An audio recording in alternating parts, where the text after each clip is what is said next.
everybody. Welcome to another episode of the Cats HQ podcast. I'm John Hale, sitting alongside Fletcher Page. We are the Courier-Journal's UK beat writing team. It's 2 weeks into the college football season now. Kentucky, of course, 2-0 in somewhat ugly fashion. It's been a common criticism that it hasn't been pretty enough among fans. Mark Stoops says baloney. Doesn't matter. 2-0 is better than 0-2, which is where they were at this time a year ago.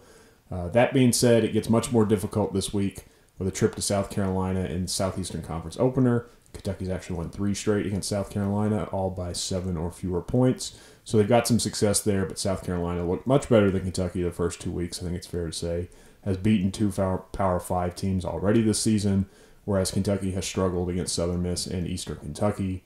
We'll get back on the Eastern Kentucky game and look ahead to South Carolina in this episode. Let's start, Fletcher, though, with a little bit of quarterback controversy. It seems like it's always something with that position at Kentucky. The coaches said week 1 they would have loved to get Drew Barker in the game, and they obviously didn't at Southern Miss. Week 2, apparently the plan, no matter what, was going to be Drew was going to take the offense for the 3rd series of the game. They didn't tell anybody that before the game, which was maybe the mistake, and obviously they probably didn't want Eastern to know. So 3 possessions into the game, Kentucky's actually losing to Eastern Kentucky by really no fault of Steven Johnson, who I think is 7 for 9 at that point in the game. They put Drew Barker in. 3 and out with a sack on 3rd down. Comes back for the next drive, 3 and out with a sack on 3rd down. Looks really bad. Eastern Kentucky is building momentum at this point. Steven Johnson comes back in the game, takes over, plays really well. He and Benny Snell lead them to a closer than expected win, but a win. And so after the game, quite a bit of criticism of Drew Barker, maybe putting to rest any sort of quarterback competition or quarterback controversy talk. But then Mark Stoops on Monday at his news conference went out of his way to defend Drew and bring up some facts on the play-by-play and the other players who were maybe not playing as well as they should have when Drew was in the game. So Fletcher, here we are, 2 days into week 3 of the football season. Steven Johnson's the starter, Drew Barker's the backup, but they just can't stop talking about quarterbacks here at Kentucky, can they?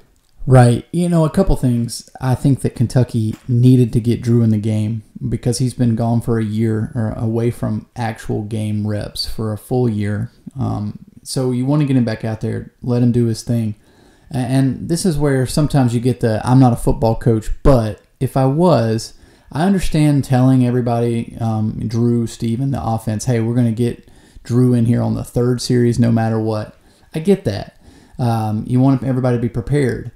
But I think you got to be a little bit fluid and say, hey, Benny Snell's getting x-rays right now and his ribs are hurting. So now A.J. Rose is out there with playing running back. It's the first time he's ever been out there.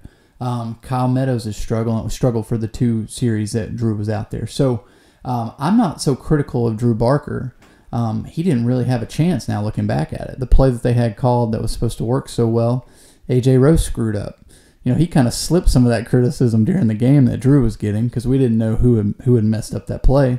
And then Kyle Meadows, had 2 penalties to start the Drew Barker drives, got him behind the chains to begin with, and then they're having to throw in long down and distance situations, and he gets sacked twice. So I'm not critical of Drew. I think we realize what Drew is. I mean, he is. If you're going to go up tempo or you want to throw the ball around a little bit, he's perfect for that.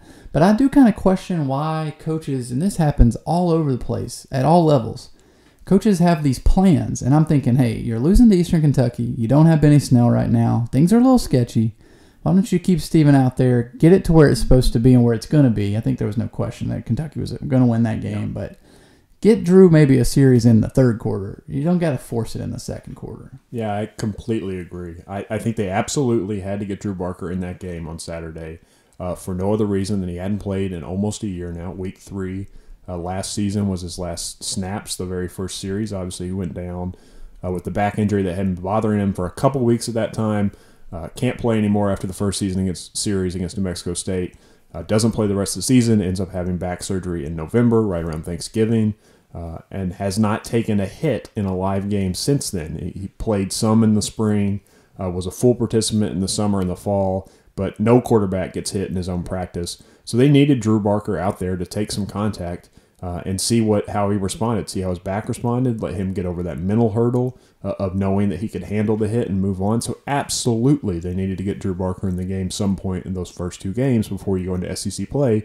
because at 190 pounds or whatever Steven Johnson is, it's highly likely that he's going to get banged up or he's going to have to sit out a series or something in an important game at some point this season. And you're going to need Drew Barker ready to play, and you don't want that to be his first situation having played more than a year. So I completely agree. Had to get Drew in.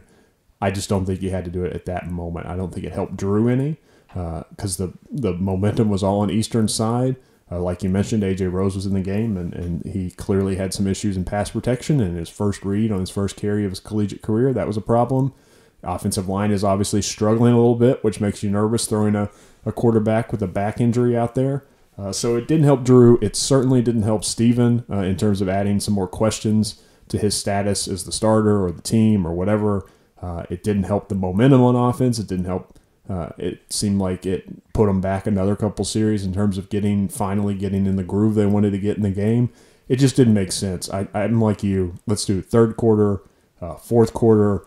Even if you don't do it when the game's already decided, let your team get a lead. Let your team get some good things going on. The timing of it didn't make sense to me at all.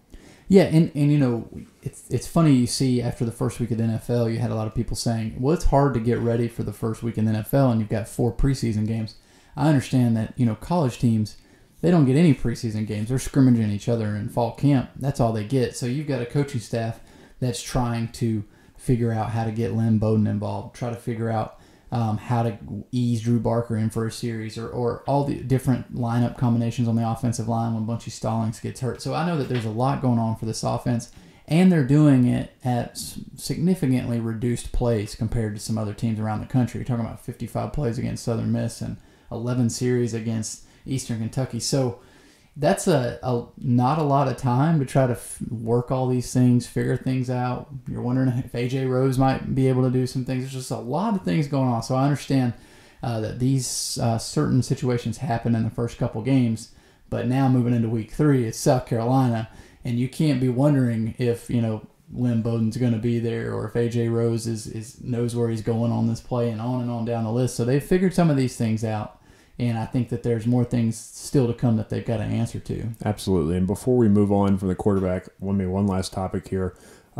It's interesting to me that they continue to approach this situation in a way that does not suggest a traditional number 1, number 2 kind of lineup depth chart there. I mean, to me, you can't take the job away from Steven Johnson right now just because even though he's not been perfect at times, he's won 9 games now as the number 1 quarterback at Kentucky. And until he loses you a game out there, it would be really difficult to make that move. Yeah. And so if I'm a coach, at this point, I just call it what it is. Steven's the starter, Drew's the backup, and proceed forward that way. For some reason, Kentucky coaches do not want to do that. And there may be a few things at play here, and some of them are very legitimate. I think you've got to keep Drew involved because, like we said earlier, the risk of injury, they're going to need Drew Barker at some point this season. I'm pretty confident in saying that. And even if they don't, he's got another year of eligibility left. He's probably your starter next season over Gunnar Hoke or freshman Jaron Williams if he makes it to campus. And so you need him to be ready to win games a year from now, if not this year. And so keeping him motivated and keeping him involved is a fair thing. And I will say in Drew's defense, we've not seen him in a long stretch of games yet at any point in his career. I mean, when he played as a redshirt freshman, it was late in the season for a team that was kind of spiraling out of control. A lot of things were going wrong with that team, not just Drew Barker. His next year, obviously, he played very well in the first half against Southern Miss, gets the injury. How much that affect him at Florida next week, we don't know. They get blown out. Can't play very much in week 3.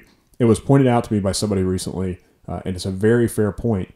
Now he's, 2 years or 3 years into his career as a quarterback, and Drew Barker has yet to hand the ball off to Benny Snell in a game in his career. And that says something about the talent that's been around him when he played.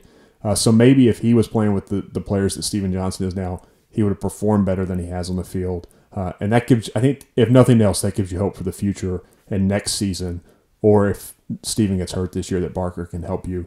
That being said, I think the coaches have to end this and just say Steven's the starter, Drew's the backup, and move on from there. Yeah, that's true. And who knows what is being said in that quarterback room. Maybe they have told Steven and Drew that. But you got to give props to Drew for graduating early. He's got a lot of options. And I like you said, the coaching staff needs Drew at any moment's notice, just like last season. That's how Steven got the job, was due to injury. But also they need him for next season because it looks like he'll be the starter. And like you said, he's already done his classwork. So if he were to want to leave, he can go and be eligible immediately after the season. Okay, the other two big topics from Saturday, other than the fact that Kentucky obviously didn't play very well against a OVC team for the third year in a row, were Drew Barker and Lynn Bowden. Lynn Bowden, we talked about it last week, had some tweets after that Southern Miss game where he was not very happy with his lack of playing time, his non-existent role really in the game plan in the opener. Mark Stoops and all the coaches said, we're going to get him more involved, we're going to do that. They made him the number one kick returner on Saturday, which was kind of surprising considering Saheem King had been pretty good at that to date. So he gets 2 touches on kick returns, then gets flagged for targeting on a Steven Johnson scramble, ejected from the game. He just can't get it going at this point. I mean, they're going to get him involved. They've given him a job maybe he hasn't even earned yet in practice. It gets thrown out. Still now going into week 3, Southeastern Conference opener, Lynn Bowden has not touched the ball on offense yet.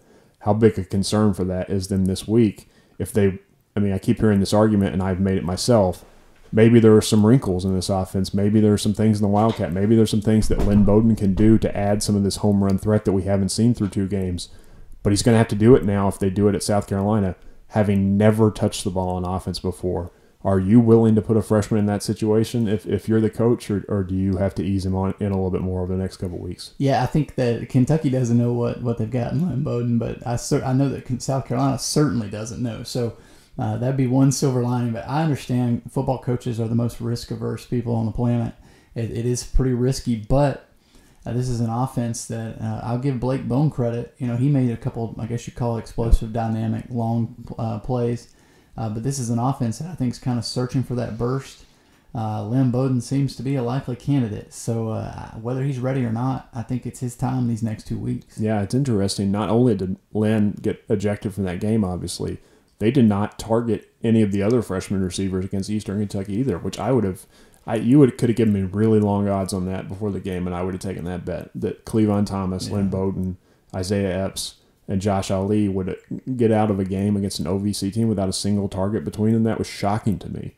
Maybe that means that they're just going with the veterans. You mentioned Blake Bone, who stepped up in a big way last week, South Carolina native. Maybe he'll have another big game. Garrett Johnson continues to be their number one receiver. Charles Walker had a couple really good catches against EKU as a senior, and I think he's going to play a big role. K'Wan Ross, we saw targeted a couple times through 2 weeks now. Taven Richardson. So maybe they're just going with those older guys and just saying you come along at your own pace, freshman. But those guys seem to add something to the offense that we haven't seen through 2 weeks in terms of speed and big play threat in addition to Bowden. I think they need them early in these SEC games, and they don't really have the luxury of saying, okay, we'll give you 2 or 3 games to ease into it. They got South Carolina at South Carolina this week and Florida at home next week. In 2 weeks, your chances of winning the East or continuing the East may be gone at that point. So I don't think they can afford to bring Bowden or any of those other young guys along slowly to me. No, we got to give him the ball. And again, I'm curious to know what he could potentially be doing. I understand he's a slot receiver, but if the Wildcat needs some injection of a dynamic playmaker, he's got to be the guy, in my opinion. Yeah, absolutely. The other storyline Saturday, and Fletcher had a story about this after the game, is of course Jordan Jones. It emerged last week, late in the week, leading into the EKU game, a video that had actually been posted Sunday after the Southern Miss opener of Jordan on the sideline during that first game, engaging with some fans who were yelling something at him from Southern Miss student section or Southern Miss fan section at least. We don't know what they said, but he did not respond very well to it. Obviously, one of the videos, he's kind of yelling and walking back and forth. He actually runs over and picks up the trash can and shakes it at him. But then the one that really maybe gets him in trouble is he runs towards the stands and spits at the fans in the stands. You can't tell where the spit lands or even really if he was spitting gum or spitting saliva or whatever else it was. But it was certainly not a good look. Mark Stoops elected not to suspend Jordan Jones. They said they were handling it internally. He did not start on Saturday, which you have to assume was some sort of punishment. But after the game, Stoops wasn't talking about what exactly happened or Jordan's explanation for it. Jordan wasn't talking, which is not anything out of the ordinary. He has not done an interview all season. But a bunch of his teammates were. And you talked to several of these guys, Fletcher, to judge what they thought of the incident and what their message to Jordan was. I thought that was some really interesting stuff from guys like Lonnie Johnson and Courtney Love and Derek Beatty and others. Yeah, all those guys all said that it was unacceptable in their own way. I mean, that's what Lonnie Johnson said. To quote him, he said it was unacceptable. But I thought Courtney Love, now that I've thought about this, because we've talked about this a few times, and I thought Courtney Love actually had the most thoughtful response about this, is that, and I asked him in this way, I said, they all told me that Jordan Jones had come to them and said, was I wrong? Yeah. And so I asked Courtney, I said, does that show progression that he was saying, he was questioning if he was wrong? So at least in that moment, he's at a minimum saying, my behavior was questionable because I'm questioning it to you. Was I wrong? And Courtney said, yes, that's progression. But what we need him to do is say, is this wrong, before he does it? Right. And so that's kind of the next step for him. And I think that there's a little bit of history here that we know about. He was suspended for the spring game for missing a team meeting, was the official reason given. So he's got a little bit of a paper trail of I guess, ultimately not being dependable is the way you would look at it from a football stance. I understand that this is how he's wired. This is why he's good at football. He's so emotional, he's so passionate, so much energy. And turning that off is impossible. You can't just go out and sack a quarterback or force a fumble and then come back to the sidelines and then, discuss your portfolio or something. That's not the way people work. But he's got to understand that he's too valuable and his future is too bright to be acting like that in the world we live in where video cameras are always on. And that's exactly what those Southern Miss fans probably wanted. Yeah, I'm sure. I mean, with that guy with the camera out, was clearly just waiting for a clip. I mean, the clip of him spitting 6 seconds long, so we don't know what happened before that or after that. So clearly he's waiting for the money shot there to post it on Twitter. It took a while to get circulated in terms of the Lexington media because it was up there, and who follows this Southern Miss fan? Not very many people, but then he started tagging a bunch of media people in it. He wanted it out there. It actually gets picked up by a Louisville fan site, recruiting site, I think first, and then the U of L fans start giving it out, and then it gets seen by the Lexington media, and by Friday it's a pretty major storyline. Obviously, Jordan, we've talked about it many times on this podcast. We've talked about it in Facebook Live videos and columns and stories and whatever else. His emotion is his strength, as you mentioned there, but it is also his greatest weakness at times. I think UK coaches would tell you that themselves. They have basically said that in interviews before. We've seen some incidents in open practices before where maybe he needed to manage things a little bit better. It's going to be something to watch moving forward because I think we said this at some point after the game. Every road stadium, especially at South Carolina this week, they're going to target him. You got to think now that the student section has Jordan Jones in their mind, and in pregame warmups when they can move around a little bit more during the game when he's on the field. I got to think that every fan or student in the SEC is coming into a game now with a way, how can we get Jordan Jones to do something that's going to get him kicked out of a game or suspended for a game or whatever it may be. And he's got to manage that better than he did at Southern Miss, regardless of what was said to him. And I think it's pretty likely that those people said some truly awful things to him that most of us would respond to if you said it to somebody on the street. But you just got to know better in that situation. Yep, that's another point Derek Beatty made to me. First of all, Jordan needs to know that what he's done on the football field, what he did last season, he had some of the most tackles in the SEC. He's a great linebacker. That speaks for itself. And Derek Beatty actually said there's good pride and there's bad pride. And he said he felt like it was the first game of the season and that Jordan wanted everybody in those Southern Miss stands to know who he was and that he was this great linebacker. And Derek basically said, hey, we already know you're a great linebacker. You don't have to say anything to anybody. It's already proven. So I know it's not easy, and he's we're dealing with 19, 20-year-olds and adults that are saying things from them from the stands. But moving forward, he's just too valuable for him to put himself in that situation. Yeah, so regardless of what happens on and off the field with Jordan Jones, there's a health question now heading into this South Carolina game too. When he walked through the practice facility while we were doing interviews after the game, buzzed by reporters, he was wearing a sling on his left arm and an ice pack on his shoulder there.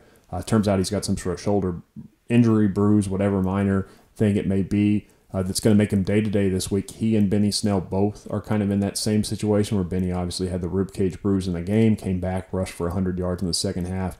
But Mark Stoops said Monday it's going to be just a matter of pain management, how much those guys can tolerate as to how much they're going to be able to practice and how much they'll be able to play against South Carolina. He said on his radio show last night, as we record this on Tuesday, Benny did practice on Monday. Jordan Jones did not, so we'll have to watch that moving forward. We'll get an update on the defense after Wednesday's practice from Matt House, the defensive coordinator. That's going to be something to watch, and it was pretty evident in the one series he was not on the field. They really need Jordan Jones. Yeah, for all that we're talking about trying to get Drew Barker ready behind Steven Johnson in the event of injury or anything comes up, we actually sort of not in ideal conditions, we got to see what would happen if Jordan Jones couldn't play in a game or couldn't go for a series or two. Eli Brown, he had some struggles. Had a penalty that extended that very first drive. That was the worst one. But I also saw him miss at least one tackle. That was pretty obvious. So work there. And I don't know if you wanted to throw out there any other options they had, what the depth chart looks like. I think they really like Eli Brown. Yeah. And that's been something that's kind of been a theme throughout the year. If you remember a year ago, you weren't on the job yet, but in camp before last season, there was when this whole kind of Jordan Jones saga with his interviews and not doing interviews started, was after a practice like 2 or 3 weeks into camp when Mark Stoops came out and got asked about Jordan or brought it up himself. I don't remember specifically, but basically said he's not disciplined enough, which, shocker, that's still an issue.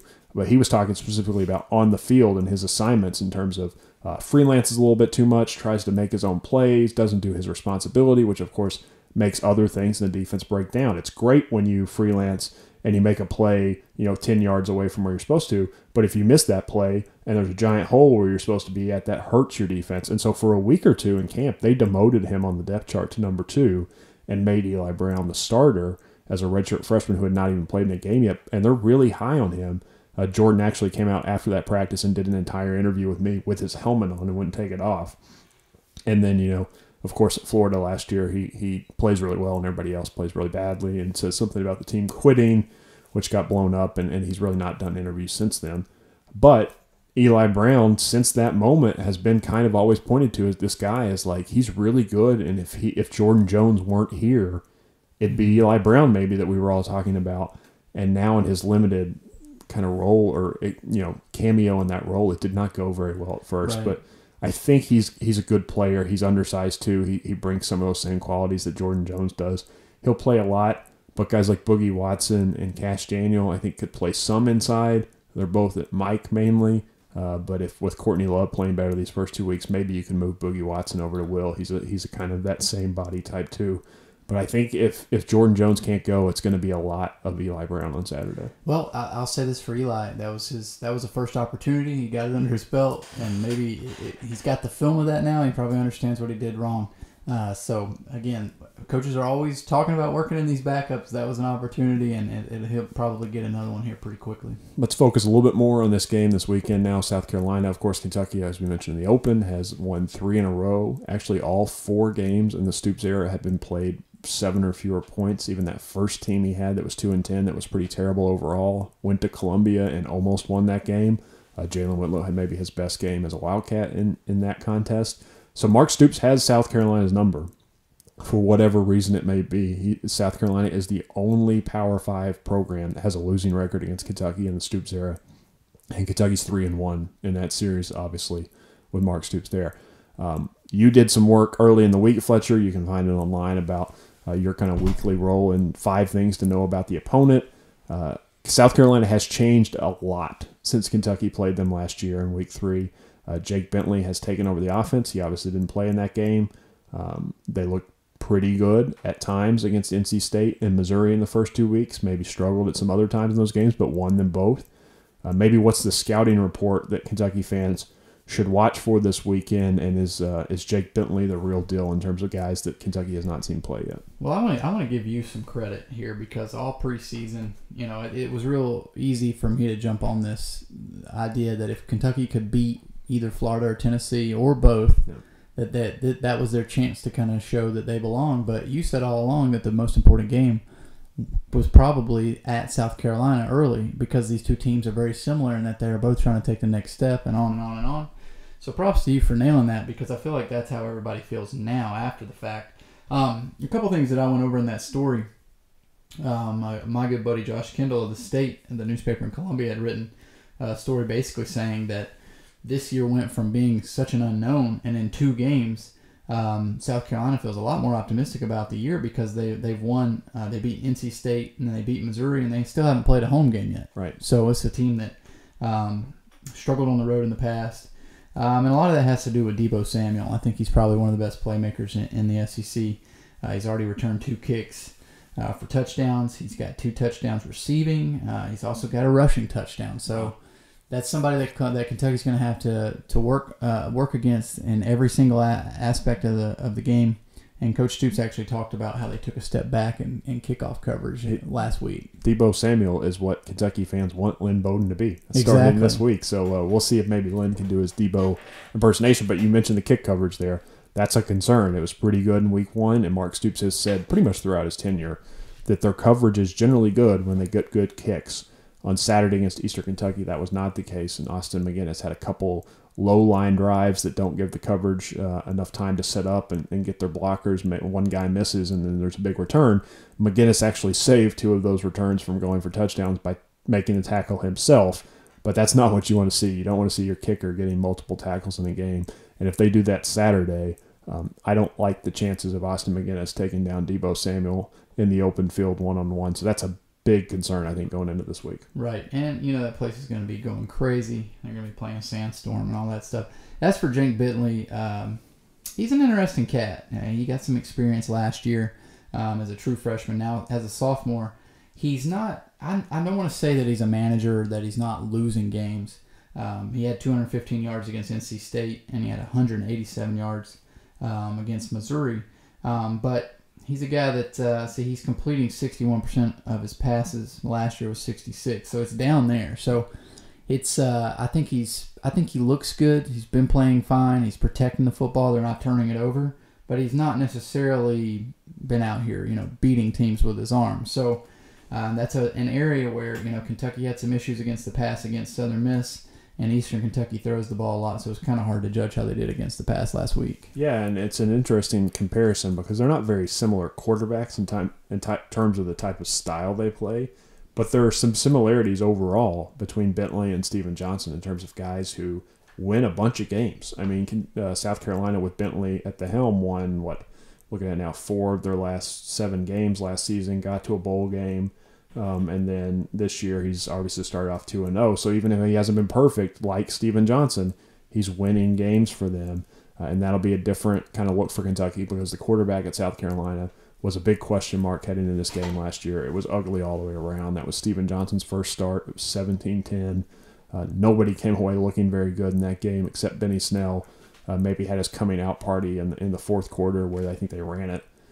All 15 plays in the fourth quarter, Kentucky ran the ball with Benny Snell in his first real extended action, taking over there and icing that game with the clock. And maybe we'll see more of that on Saturday. But South Carolina, I think, as we're recording this, is like a 7-point favorite. Does that seem about right to you? Yeah, I think so. I might be a little bit high given the fact that, I don't think Missouri's a very good football team. Right. So I understand any road win is great in the SEC, but, I mean, come on. So I think, I've been telling people for the gamblers out there, 7 points is a lot in this series. So any team getting 7 in this game might want to lean toward that way. For me, if Kentucky's going to win this game, it's going to probably be 24, 27 points for the winner. Yep. I think if it gets much higher than that, it's probably not good, and if it's much lower than that, I don't know that that's good either because I think South Carolina's defense is probably still a little bit better than Kentucky's at the moment. And with the way that Kentucky's secondary has played in the first 2 weeks, their corners specifically, unless they win more of those one-on-one battles, you got to think that Jake Bentley's going to get some throwing yards. I'd be pretty surprised if they held him under 200 yards passing this weekend. So if he can do that, Kentucky's going to have to score some of their own. And it would be a really convenient time for the offensive line to stop having trouble snapping the ball, to figure out how to pass protect a little bit better than they did, and to kind of build on what they did in the second half against Eastern Kentucky, where they built the bulk of the 207 rushing yards in that game. Remember who they were a year ago, and let Benny Snell kind of take over this game, assuming he's healthy, which is somewhat of a question, though he did practice Monday. That's a good sign. What's your kind of take on what kind of game Kentucky needs to win this weekend? Yeah, I'm going to stick to the script with my man Youngstown Tough, Mark Stoops. I think The way that this series has gone recently with Kentucky winning 3 out of 4 and all those games being so close, it makes sense for Mark Stoops to say that none of those games are going to play into this one. But just the way that Kentucky won last season, that was sort of their, hey, we're a physical SEC team. I'm not going to say that was their moment to prove that, but because we'd already sort of heard that from the Alabama game and all that stuff.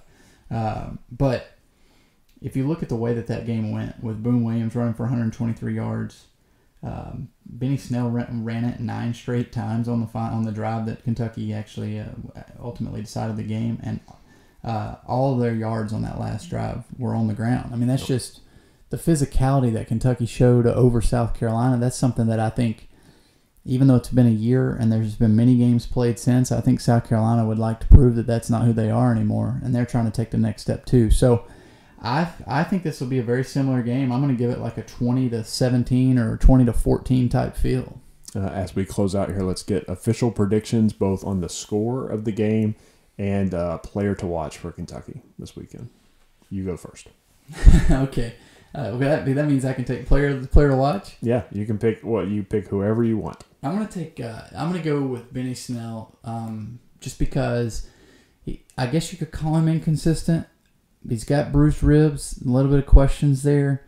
If he's able to run the ball though with that physicality that they had last year, the difference was you had Boone Williams sort of opening it up first, and then Benny comes in and punishes. So if Benny can be punishing and go through the whole game, I really like Kentucky's chances here, and I think I'm gonna give. I'm leaning towards Kentucky right now. It's Tuesday, right? I can change this. Yeah. I like Kentucky to win 20-17 with McGinnis having a kick late to win. Austin McGinnis with a game-winning field goal. We've seen that before. I think points in your favor. South Carolina has given up about 133 rushing yards per game in the first 2 games, even though they're 2-0 through the air. South Carolina is actually 13th in the SEC at 330 passing yards per game. Some of that's obviously because they've been playing ahead and other teams have had to throw. That's why I'm going to go, if you're watching for a Kentucky player to watch, I think Benny Snell's going to get his if Kentucky has any chance of winning. But they're going to have to get some yards through the air too. Stephen Johnson's going to have a good game, and they're going to need a receiver to step up. I think C.J. Conrad's the most obvious candidate considering what he's done the first 2 weeks, but I'm going to go off the board a little bit here and say K'Wan Ross has a big game this weekend. He's a guy who we haven't really seen do it yet at Kentucky. I've heard a bunch of good things about him in practice. Blake Bone, who also plays his position, had a big game last week, so it's time for K'Wan Ross to step up, have a big game, become a red zone threat at his size in this offense if he's going to hold on. That being said, I think everything's working against Kentucky here. The 3 straight wins, they've only beaten a handful of SEC teams 4 times in a row in the history of the program. They haven't done it at all since beating Vandy 4 times in a row in the mid-2000s.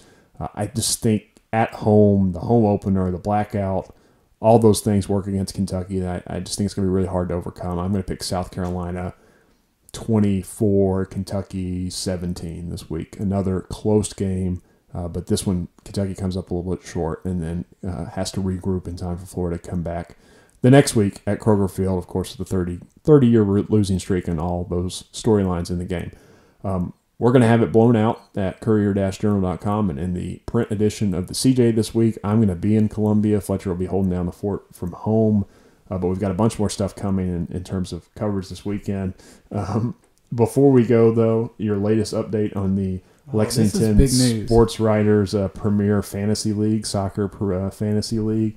Fletcher Page, formerly in last place, Fletcher Page, had the highest scoring week of any of the 9 teams in the league last week with 55 points. Climbed out to 8th place, ahead of our very own Jeff Greer, the self-appointed soccer expert, now in last place in the Bluegrass Premier League. Yeah, it's pretty disgusting what John's done to me, which is I never watched a Premier League game. I'm one of those World Cup people that I come around every 4 years and I think soccer's really interesting, and then I forget about it.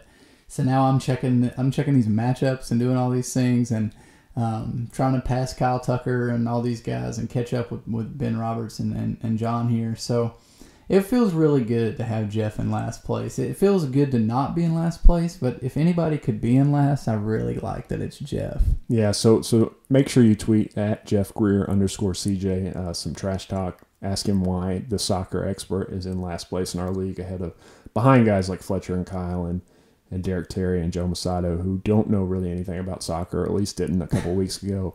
Before we close, I will mention that I am in first place. I'm going to talk about that up while I can until somebody passes me. But we'll keep you updated on the Fantasy Soccer League in addition to all of our coverage at the Courier-Journal in the coming weeks. We've taken a hiatus from that summer basketball series just as we focus on football for these first few weeks of the season. But it's coming back in October when all the embargoed UK basketball content that comes every year in October is going to come out October 1st. Look forward to that. But until then, we'll keep it coming with football podcasts over the next couple of weeks. I'm at John Hale _CJ. He's at Fletcher Page on Twitter. Follow us both. And until next week, thanks for listening.